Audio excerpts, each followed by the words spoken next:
Jim is the Senior Vice President of Public Affairs at the National Pest Management Association. Maybe you guys have heard of that before.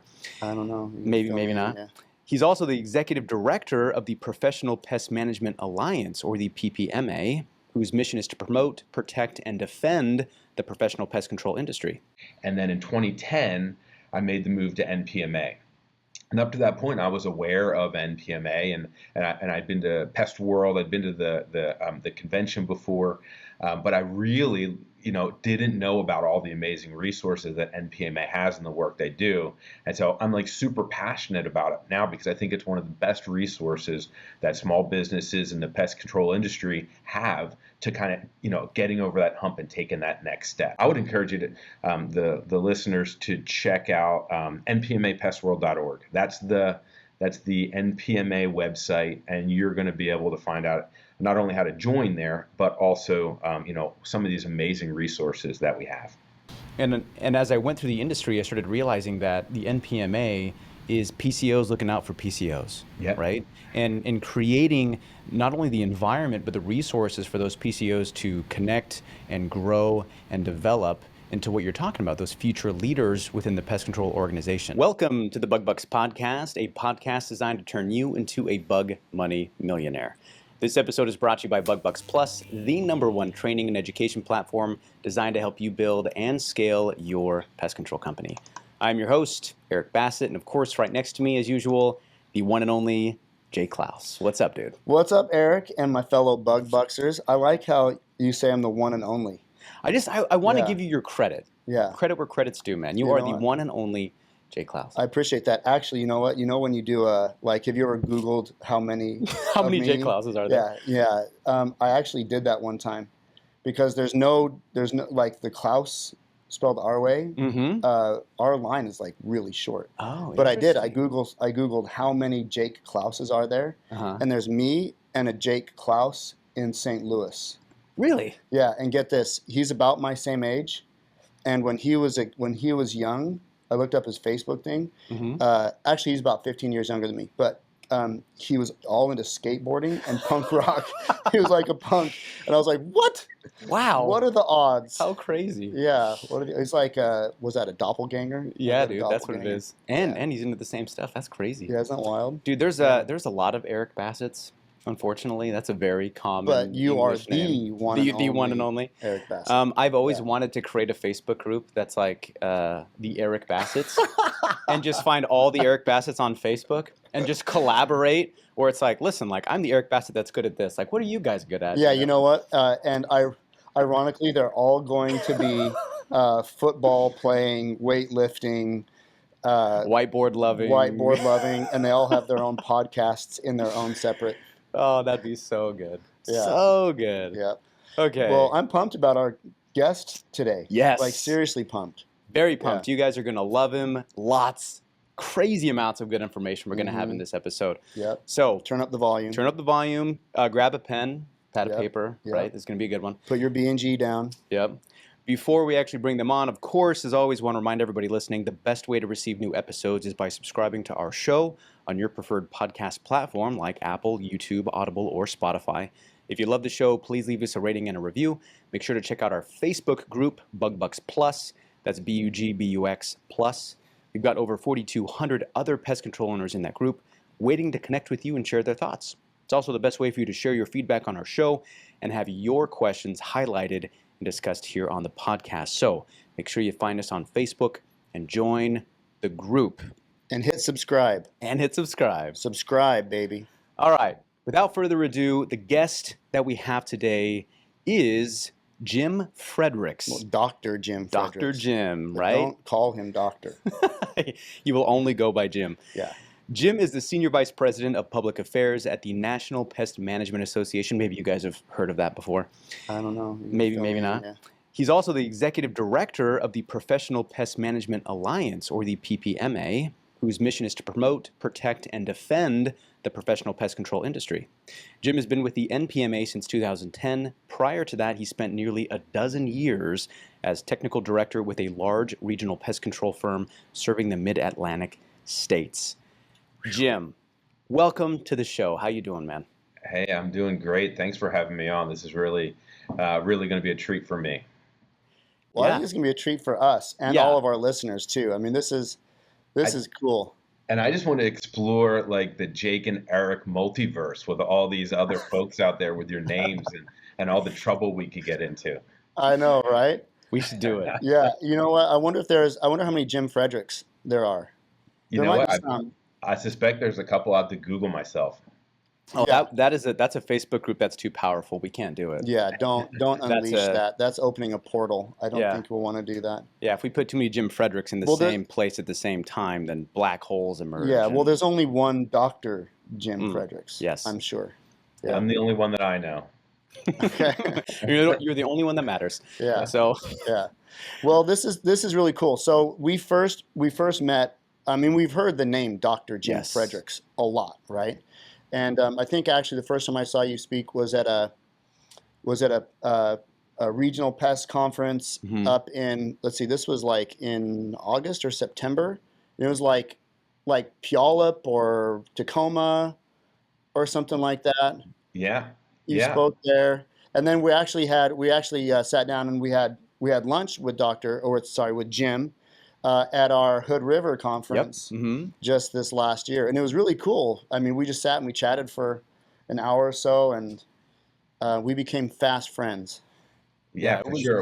It was cool to learn about your business and all the cool stuff you're doing. And then when I heard about this podcast, I had to just beg you to get on here because it's Right. it's a Yeah, I'm monster. sure the begging went the other way, but yeah, well, it was awesome because it was the first time that I saw Jim speak, and I thought it was going to be like a really basic, simple, here's a representative of the NPMA, and we're just going to give you a couple of quick tips, and he delivered a wonderful presentation about so many resources that I've been in the pest control industry for 16 years, and there was so much stuff in there that could be offered for the PCO that I had no idea about. yeah. And so when we sat down with Jim, I remember picking your brain. I was like, wait, what's this and what's that? And how do I get involved with this thing? And, I just thought it was such a match made in heaven to get you on the podcast and talk about some of these opportunities for PCOs. Yep. So Yeah. this episode's going to be jam-packed. Yeah. Plus, Jim's just a cool dude. Yeah, Jim is a cool dude. It's debatable. I'd have you on the podcast anyway. You had me up until cool dude. No, I don't know about that, man. So, Yeah. Jim, I guess just to start off, right? Obviously, you have a lot of experience with the NPMA. And how did you first get involved with the NPMA? Maybe we should start there. Yeah, so I'll even take you back a little bit further. I first got involved with the industry about 25 years ago. Like you mentioned, I worked for a large regional pest management firm, Home Paramount Pest Control, headquartered just north of Baltimore. And I signed on as their technical trainer. And so I was fresh out of graduate school with a degree in entomology, but I really didn't know a ton about structural pests. So it was a learn as I go type thing. And I had the really cool opportunity to have to deliver training for 25 different branch offices every month. And so I had to become an expert really fast. Got a chance to run a route. I got a chance to do all kinds of quality assurance and technical stuff. So I worked there for about a dozen years. And then in 2010, I made the move to NPMA. And up to that point, I was aware of NPMA, and I'd been to Pest World. I'd been to the convention before, but I really, didn't know about all the amazing resources that NPMA has and the work they do. And so I'm super passionate about it now because I think it's one of the best resources that small businesses in the pest control industry have to kind of, getting over that hump and taking that next step. So, that's what I've been doing. I started with NPMA then. I was doing technical and regulatory. And along the line, I started to do some interviews, some media stuff as a technical expert. And then a year and a half ago, I took on a new role with PPMA. So now as the executive director for the Professional Pest Management Alliance. Which is like an arm or a branch of the NPMA. What PPMA is it's kind of a sister organization, right? We have a separate board of directors, we have a separate budget, we have a separate set of bylaws from NPMA, but we speak on behalf of NPMA to consumers. So we're the consumer awareness, consumer outreach arm of NPMA. So when a consumer goes to pestworld.org our consumer site. That's a PPMA website, but everything there says NPMA because PPMA doesn't matter to the consumer, NPMA does. And so what we're trying to do is communicate to consumers that pest control is more than just a luxury. It's actually an essential service that everyone needs to have in order to protect their home, their families, and their food. And so that's the message that we're trying to get out. And I think we've been pretty successful over the last 25 years or so. Yeah, I remember you were hitting some stats at the Hood River conference, and man, I was just like blown away by the amount of consumer contact that the PPMA has made over the years. I mean, I wouldn't have thought that that there would be that much contact on the consumer side, you know, with the PPMA. Well, the way we get the word out about professional pest control, like the message that pest control is not a do-it-yourself project. You need to call a pro. You need to call an NPMA member, someone who's licensed and trained to do this kind of work. The way we do it is kind of, you know, a couple of different pillars. We have our kind of traditional public relations, media relations program. That's kind of the bread and butter of what we do. Last year, talk about stats. Last year, we had 1.8 billion total impressions. So like eyes on or hearing the message. And we had almost 750 consumer placements. So things like the Today Show, Good Morning America, the Weather Channel, USA Today, you know, these types of things, as well as, you know, like, you know, smaller, you know, newspapers and websites and everything else. And that message stays the same. Visit pestworld.org, call a pro. So we have our traditional consumer relations. We also have our public service announcements. Our public service announcements have aired in all of the top 200 media markets in the United States. Last year, we had an estimated $32 million in ad value for that. And so that message, again, the same message coming out. You know, call a pro, call a pro. We have our online stuff, Pest World, social media. You know, we just passed, so check it out, stats. We just passed the 150,000 follower mark on TikTok. Right. Whoa, so what? Check it out. Pest World TikTok, 150,000 followers. So we work really hard to get the message out in a way that's interesting for consumers, but also educational. And that's what we're doing. Yeah. Yeah, you showed some videos that the PPMA had put out at that conference, and those were cool. Yeah, those were great. Yeah, each year we do kind of a large-scale video project. So one that was really popular that I happen to be partial to because in graduate school I studied termites is a project that's called Will They Eat It? And this was actually I love that. Dude. So in 2023 we did this Will They Eat It season 2, and it's kind of tongue-in-cheek. It's fun. It stars Dr. Mike Bentley, who was another one of our entomologists at NPMA. We put normal, you know, ordinary household items into a tank with a 500,000 termites, and then ask the question, will they eat it? And lo and behold, they almost always do. But when we do those video projects, they're like really compelling stuff, fun stuff, but we can also then pull snips of that, B-roll video from that, high quality images, you know, through our partners, and then make that available to the PPMA investors to use on their websites and in their marketing materials and stuff like that. So we can repurpose a lot of this stuff, and we try to, you know, really stretch our investors' dollars so that we're able to, you know, just do the best we can with what we have. Wow. Oh, that's rad. Dude, I remember seeing some of those videos in the Hood River conference, and just the quality of it was awesome. The whole vibe of it was cool. And you guys do such a good job of crossing the threshold between what's good from, you know, like a professional standpoint, like what professionals want to see and what we're going to consume, but also what just the everyday family wants to see, right? So you're educating and you're relaying that message in a way that is fun and obviously popular from your subscriber count, right? Which is so great. And Jim, you mentioned something in there about investors with the PPMA. I wanted to dig into that just a little bit. You know, what is an investor? how do people get involved in PPMA? Maybe you could shed some light on that for us. That's a great question. I really appreciate you asking that too. So PPMA, as I mentioned, is separate from NPMA. So everything that PPMA does is funded through voluntary investments above and beyond NPMA dues. So we have a couple different levels. Our guardian investors pledge to give 0.1% of their annual revenues to PPMA, and that's how it started. 25 years ago, there was a group of the original PPMA guardians, and they wanted to take control of the narrative about pest control. They were tired of negative stories about pest control being the only thing that people heard. And so they pledged to give 0.1%. So if it's a $2 million company, that's a $2,000 a year investment. So that's guardian. That's kind of the top tier. Not every company is prepared to make that kind of investment. So we have other opportunities. Contributors is anything less than that, but we think the sweet spot is our Mainframe subscribers. And so a Mainframe subscription is $1,200 a year. It's $100 a month.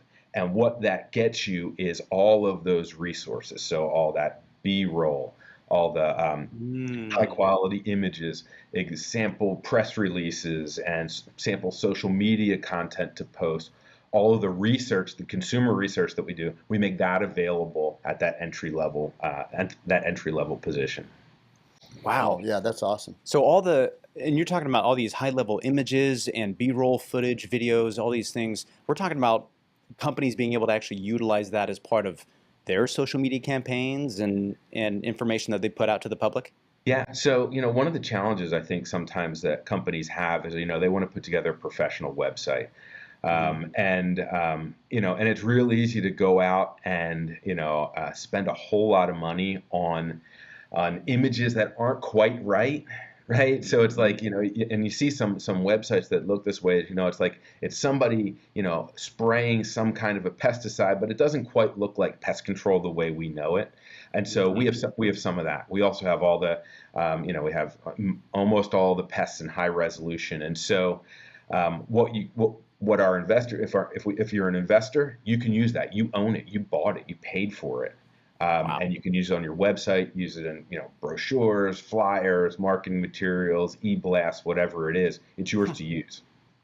Well, as a lot more pest control companies are turning to social media, I know for a lot of companies, especially if you're smaller, like a single owner operator, or maybe you've got a few employees, you're busy as cuss, and so finding time to put together quality social media posts and coming up with the content can be real tricky.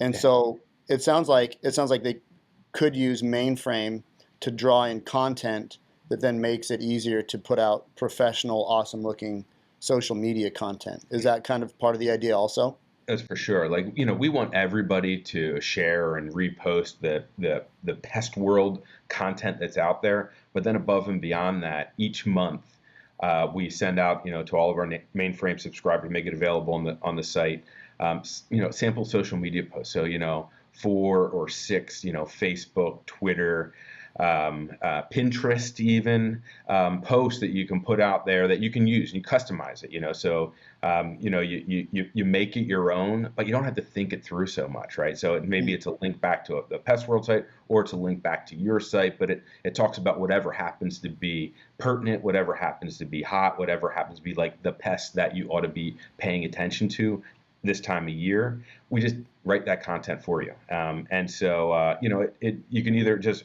reuse it just like it is, or you can kind of tweak it and make it your own, or you could just simply use it to get ideas about your own social media posts that you want to use. Wow, dude, Man. I got to say that I think for a lot of PCOs, like you already said, they're crazy busy, all year long. But the other thing too is that a lot of those guys are kind of in that operation mindset, right? Okay, I got to get customer service houses. Yep. And creating content for some of these PCOs is just so mind-boggling. Like it's just, it's so difficult, right? Yeah. It's complicated and confusing. Yeah. And you guys are talking about a resource that's so simple. You guys have done the work for it. Your mission is to provide that benefit for investors, right? For people who want to be able to have access to it and help that narrative, like you were saying before, right? Mm-hmm. That's amazing. Yeah. That's an amazing resource, and that was one of the ones that I heard at Hood River when you were talking about it. And I was waiting for some like really complicated hook or some kind of red tape or fine print, and it's like little bits and pieces of that. It's like you said, what, a tenth of a percent Yeah, of revenue is what you pledge for Yeah. Guardian, and it's yeah, like, that's dude, right. Yeah. that's That's a killer deal. That's like a tithe on the tithe. Yeah, dude. You know? It's a Yeah. it's like But a tithe on the tithe on the there you it's a tithe on the tithe, right? Yeah. But even just like $1,200 a year for all of that mainframe content, dude, you don't want to lose money on that deal, you know? And like Eric was saying, so many PCOs, they're in the mindset of business, right? And a lot of these guys, well, us included, are good at that. But social media seems so much like a young man's game, or because a lot of us guys are in our mid 40s or late 30s or mid 30s in Eric's case, and so as the pest control companies that are really established, as we get older, it can be kind of more difficult to keep up with the social media stuff. I mean, for a lot of PCOs, when you say TikTok, we're imagining people sitting around talking about blood-sucking ectoparasites. We're not. I don't even have a TikTok account. And so having that resource, I think, is just huge. That is so, for $1,200 a year. Yeah, I mean, and this is just one of the many resources that are available. And I just remember listening to you talk about it and thinking, I am severely underutilizing our membership to the NPMA, but number two, all the resources that the PPMA has. Jim, I wonder if you can help me visualize the journey for most PCOs, right? So most PCOs know about the NPMA. If they're not currently members of the NPMA, what are they missing out on? And then from there, what are the next steps for them to get involved with the PPMA? Yeah. So, like I mentioned, PPMA is the consumer outreach arm, but NPMA is like the mothership, so to speak, right? It's the trade, does the trade association work. So what that means is that we have a full government affairs team.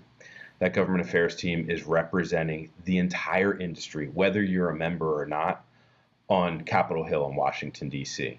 We're visiting with and dealing with EPA all the time. So we have like these rodenticide proposals that are coming out. They're working closely with EPA on that. They're also working with state departments of agriculture or whatever the pesticide regulatory authority is in your state closely to make sure that, what we essentially have is an even playing field, right? We think regulation is good, but overregulation is not good. Yes. So we have our government affairs team. We have our technical team. So we have, let's see, 1, 2, 3, 4, 5 entomologists on staff. I'm one of those. We also have our membership director, Allie Allen. It was another, but there's 3 that are full-time, like staff entomologists, ready to help members. And so we have members that call in. They're calling in from, I'm at a food plant and I'm looking at this. What do you think I should do? And we have an entomologist that'll talk you through it. People send us bugs, send us pictures of bugs. But that technical team, in addition to doing that kind of support, they're also developing online learning. So we have a complete learning management system, online learning, that's available for members to use. We have like a 10-hour new employee training program that you can put your people through. That's like from soup to nuts. So it's like, what is EPA, what is FIFRA, personal protective equipment, to, going through all your stored product pests and everything else. So we have that technical team. We also have business resources. So we have a small business toolbox that kind of has some resources that small businesses can use. We have a big workforce development program right now, trying to position the pest control industry as a great place to work within a consumer's eyes. And when you think about consumers, we're talking about consumers about call a pro, but we're also telling consumers this is a great place to work. And so, we have all these programs. And so I would encourage you to, the listeners to check out npmapestworld.org. That's the NPMA website, and you're going to be able to find out not only how to join there, but also, some of these amazing resources that we have. Oh man, that's awesome. Yeah. Well, and I remember when we were at, I'm just going to shift gears just a second here. I remember at the Mount Hood conference, Hood River conference. Did I say Mount Hood before? No, I think you said Hood River. Hood River. Yeah, Okay, it's Hood River conference. Yeah. So at the Hood River conference, you're talking about the Executive Leadership Program, ELP, and Academy. Yeah. And that seemed really cool, like almost like a I don't want to say brotherhood because there's brothers and sisters, but like a familyhood kind of environment that seemed really cool. What's the ELP and Academy? That's you're right. You talk about like this kind of family thing, and one of the things that strikes me about the pest control industry in general is when you start to get folks together in the association and people start talking about pest control and talking about the common challenges that they have in their businesses. One thing that strikes me is that our members are really open to sharing, and sharing solutions. I think there's plenty of bugs to go around, right? And so everybody's just trying to lift each other up. And so we have a couple of programs. The ELP program is part of our leadership development program. So we have the Executive Leadership Program.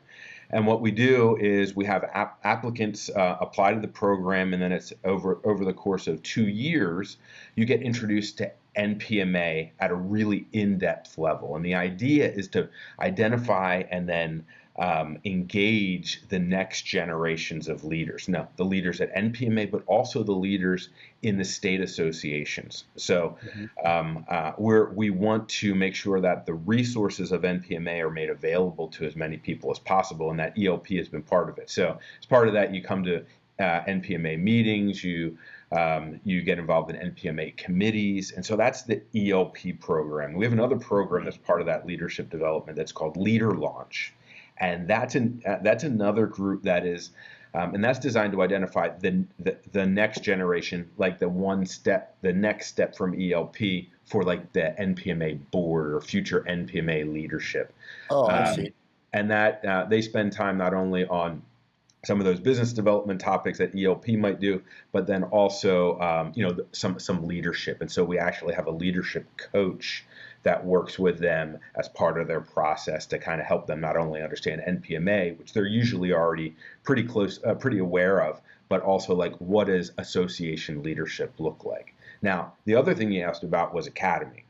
And so Academy is part of our meeting and events menu. So we have, we have dozens of events all year long. Right now, I'm here in Miami Beach at our global, yeah, I know it's a bummer. The global public health and food safety meeting. So we actually have pest management professionals from around the world. We have folks from Morocco, from Europe, from Spain, Brazil, and we've brought them together with like-minded folks from the U.S. and we have an educational program. We've brought in people from like PepsiCo and Mars to talk about what does pest control look like in their plants, in their food plants, and what do they need from pest control companies. So we have stuff like that, but then we also have stuff like Academy, which is networking and leadership development. So we usually have about 300 people come in. We always hold it either in Florida or Arizona in late July, so it's hot. But it is a blast, and we break everybody up into teams. People are running around like yellow team versus green team, and it's a little bit like summer camp. Everybody's competing for prizes, and my description probably sounds a little bit hokey, but there's volleyball tournaments, and then there's all these crazy challenges along with programming that's designed to help you become a better leader and help you grow your business. And so it's like this mix of business and pleasure, business and fun, that is really energizing, and the relationships that are made at Academy kind of last beyond Academy, because when you're up all night long building a cardboard boat to float across the kiddie pool at the like Phoenix Hilton, you start to make some friends, and you start to make some of those lasting relationships, so that 2 months down the road, when you run into some sort of an obstacle or hurdle in your business, you have somebody that you can call from the other end of the country who may have a solution to help you out. So it's this cool opportunity to network and really strengthen those connections between pest control companies, because together we're all stronger. Yeah. Oh man, that's awesome. Yeah. That is real. That sounds like a lot of fun. Dude, and You guys would really dig it. Yeah, I'm game. I think everybody would dig us, because we're such wild and crazy guys. Yeah, we would probably create some new rules for you guys at Academy. That would probably be a sure thing. Yeah, you know how laws aren't created until something goes really bad. That's the role that we would play. Yeah. Hey, believe me, there's not a whole lot that we haven't seen at Academy. It is no holds barred. Right. Yeah, I know the pest control community. Yeah. Not everybody is just a straight shooter. There's some wild cats in the pest control community. Oh, yeah. Well, and the whole idea of that it's so great, and it's just so nice to have a big organization. I used to think of NPMA as kind of like the big brother of the pest control world, right? I was like, okay, well, they have eyes on everything. They're making sure that people are playing by the rules, and maybe they provide some resources or whatever. And as I went through the industry, I started realizing that the NPMA is PCOs looking out for PCOs, right? And in creating not only the environment, but the resources for those PCOs to connect and grow and develop into what you're talking about, those future leaders within the pest control organization, right? And you mentioned a benefit of Academy, which is you get this relationship with someone else who's a PCO who lives in a completely other part of the country, right? Most likely. And when you have an issue, you run into a struggle, you have someone you can call, right? Now you have a friend, a connection, a colleague that you can ask questions to. Hey man, what are you doing in your business for this? How do you handle this situation? And me and Jacob talked about this a lot. When we were first in the industry, the camaraderie that is now in the industry, the openness, the collaboration wasn't really a thing, and it was difficult, right? And now, I've talked to so many different PCOs, and it's just so nice that the NPMA has a formal program to facilitate that connection. Yeah. Yep. That's so awesome. And obviously we talked a little bit of the differences between the ELP and Academy. For people who are interested in ELP, what is the application process like? Does NPMA take a specific amount of people? Is it pretty limited? Is it pretty broad? What's that application process like? Yeah, the details are on the website. So at npmapestworld.org, you'll find the details there for anybody who's really interested. But essentially, there's an application process, and then we try to get to know folks. And when we're looking, when we're developing these ELP classes, we have an eye for diversity. We want to have companies, different size companies from different parts of the country. And we want to make sure that we have a nice, well-rounded, diverse group that's coming through together. And we're looking for people who want to get engaged and who have the capacity to get engaged. So not everybody is a business owner that goes through the ELP program. Sometimes it's a branch manager for a larger company, or a regional manager, or somebody like that. And in those cases, we want to make sure that you have the backing of your boss, right? That you're going to be able to take the time away to come to an NPMA event or something like that.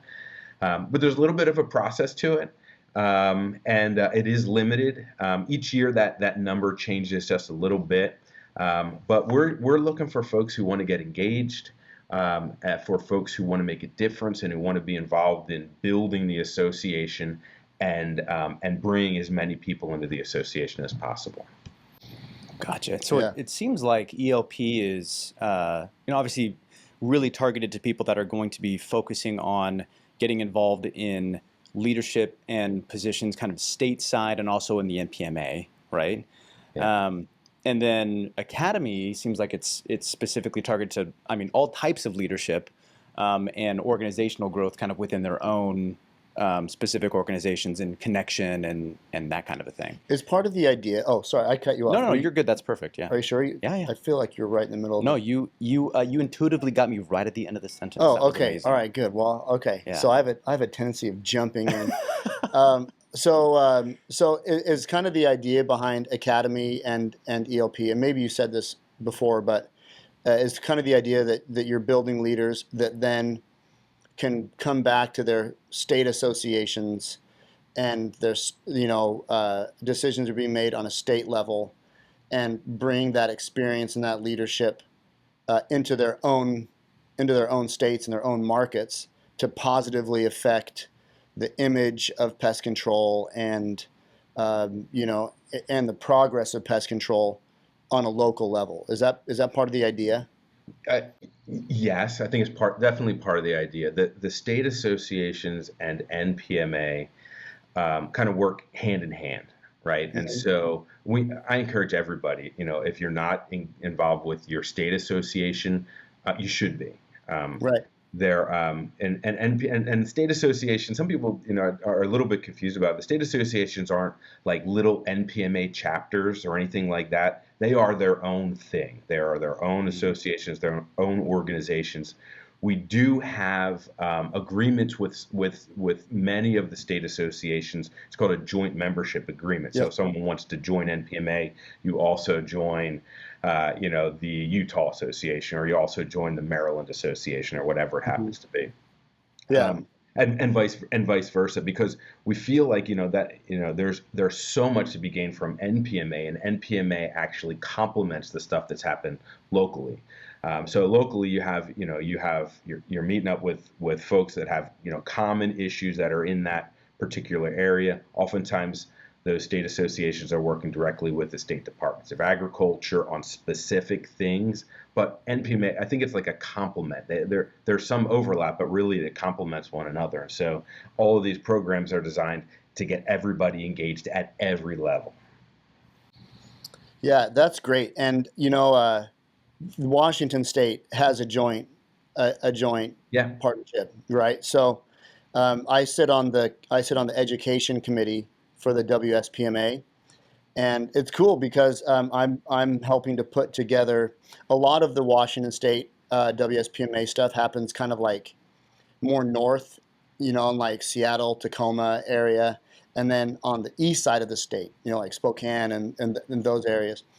But there's not a ton of a ton of local stuff down here in Southwest Washington. I mean, we have the Hood River Conference and stuff, but a lot of the specific trainings happen in other parts of the state. So the cool thing about being able to be on the education committee is I'm helping to bring some of that stuff down here, like rat academies and other stuff, ant courses and stuff, which is really cool. And then, one thing that I've learned after being on the WSPMA education committee is that there are surprisingly few pest control companies in Washington that are part of the WSPMA.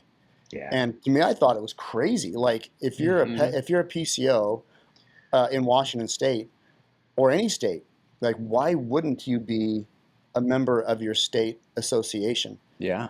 That's a question I've asked myself a lot because it's similar. So if you're a member of the WSPMA, you're a member of NPMA, and all the NPMA benefits are conferred on the Washington State members. But when you look at there's close to 20,000 pest control companies in the United States. Only about 4,000 or 5,000 are NPMA members. Well, that's crazy. Wow. Right. And so, but the other interesting number there is that 4,000 or 5,000, and I'm saying 4 or 5 because I'm trying to remember if 5,000 includes our international members, but that's still a quarter of the companies. That represents probably 80 or 85% of the total revenue associated with the industry. right? And so what that tells me is that there are a whole lot of small companies, maybe it's 1 or 2 person operations, who are like up to their ears in work every day. And so that, and I think the perception could be that, NPMA is just one more expense that I'll never get the benefit from. Mm-hmm. And I can understand how someone would think that way, but I think that things like NPMA and WSPMA and the other state associations can actually take some of that load away, because your processes that you have in your business or the problems that you're dealing with, there might be a solution just beyond that someone else has, or a resource with the state or national association has, that could fix that problem for you, that would free up some time, make you a little bit more sane. And so, but it's hard to reach that person who is up to their ears, treading water like crazy. And so I think that's hard. So I think that's where a lot of the, a lot of those potential members fall. And breaking through to them, this is a great way to do it. I think that your podcast reaches a lot of folks like that. Breaking through to them and letting them know that there is some help there. There's some real resources. There's value for the largest company, and there's value for the smallest company in your in NPMA or your state association. Yeah, and I think that's we get a lot of people that either guests on the show or people in the Facebook group that tell us, oh yeah, you guys, the podcast. I listen to the podcast all day, and I've listened to episodes over and over and over again. And even one guest said, I was hesitant about starting my pest control company, and then listening to the podcast kind of like gave me the gumption to go out and start. And so we love playing that kind of role in the industry, because we love this industry, right? It has brought so much to us and to so many people that we know and love. And it sounds like, and we're not getting paid to say this, by the way, but it sounds like the PPMA and the NPMA are also doing that on a big scale. Yeah. In fact, I would probably argue that you guys beat us to the punch in right? a lot of ways. Yeah. You guys have been there doing it. Just, the big volume of these smaller companies just don't quite know it yet, right? And just like you said, it's amazing that there are all these like just thousands of smaller pest control businesses who like, hey, we've got all these resources, right? We've got down this entire list of things that could benefit your company just by being a member, right? And they just haven't seen it yet. And so I'm really excited to do this podcast episode for a couple of reasons. One, because we love Jim. And 2, because I think that we can actually make a really good connection here. Oh, yeah. We have a lot of people in our Facebook group that listen to the podcast, and they're asking questions like, hey, how do I handle this situation? How do I scale my business? How do I get past this hump? Like where do we go from here? And how do we get marketing materials? I mean, there's just... Yeah. I mean, now we have a verified, proven resource that ironically has been around for a long time, right? And it just hasn't been able to be viewed in the proper format, maybe.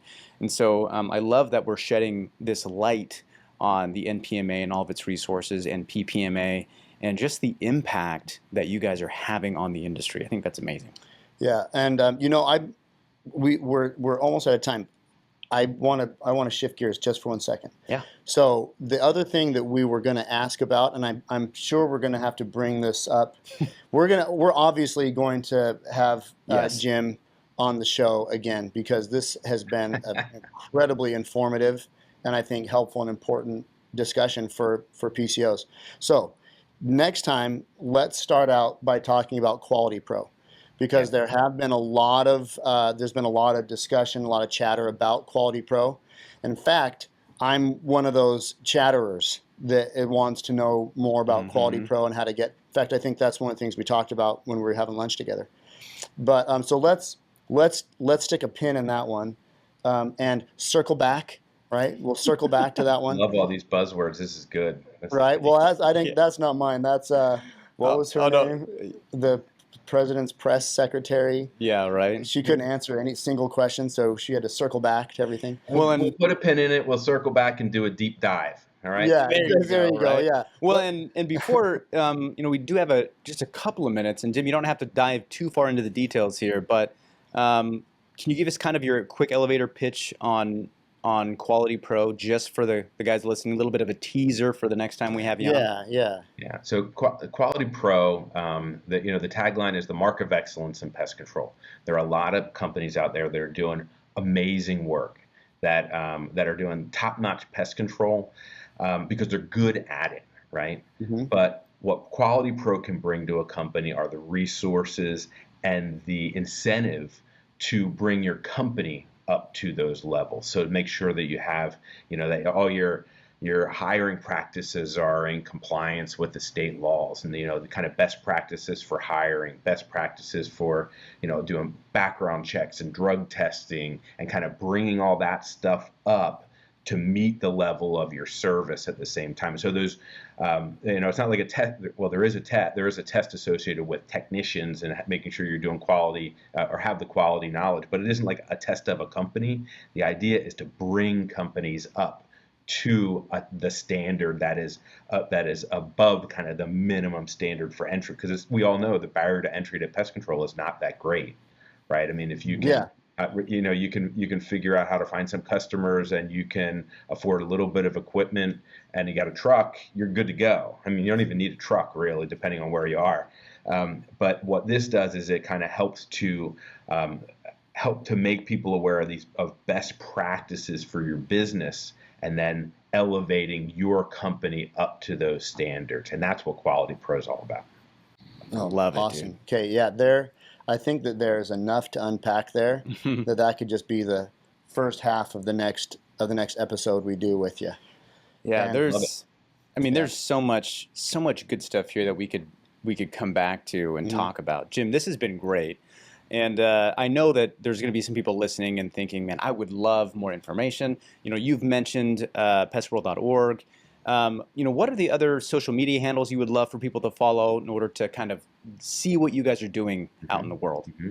So you can follow National Pest Management Association to see the NPMA stuff on social media. If you want to find out any information about Quality Pro or PPMA or NPMA, you can find that at NPMApestworld.org. So there's two different websites, right? Pest World is for consumers.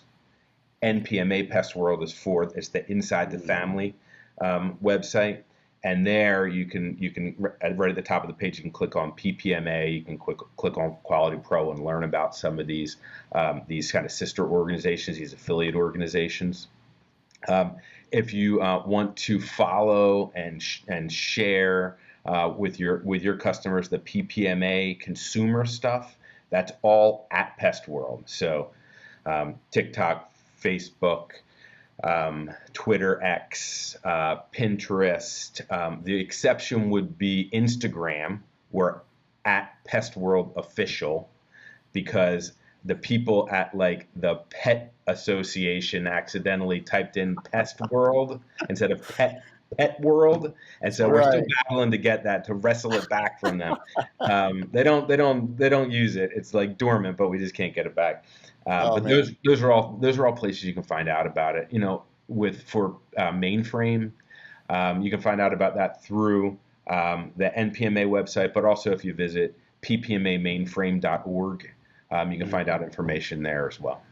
Okay, PPMA Mainframe. That's the next address I'm typing in. Yeah. Well, cool. Jim, again, this has been wonderful having you on. Lots of information, lots of resources for our listeners and for us sitting right here behind the microphone too. So this is great. We're going to have you on again. And of course, for everybody listening in, we appreciate you taking the time. If you have a coworker, a manager, or an owner who could benefit from listening to this episode, and we know that you do, the best way to say thank you to us is to share this episode with them. If you haven't joined the Facebook group yet, go find the group and join. It's BugBucks Plus. Lots of information and great connections there. And if you have a topic you want discussed here on the show, drop it in the group. As always, this episode is brought to you by BugBucks Plus, the #1 training and education platform designed to help you build and scale your pest control company. Visit bugbucksplus.com to sign up and start building today. Thanks again for listening in, and until next time, keep building those pest control companies. And don't forget to hit subscribe. Don't forget to hit subscribe.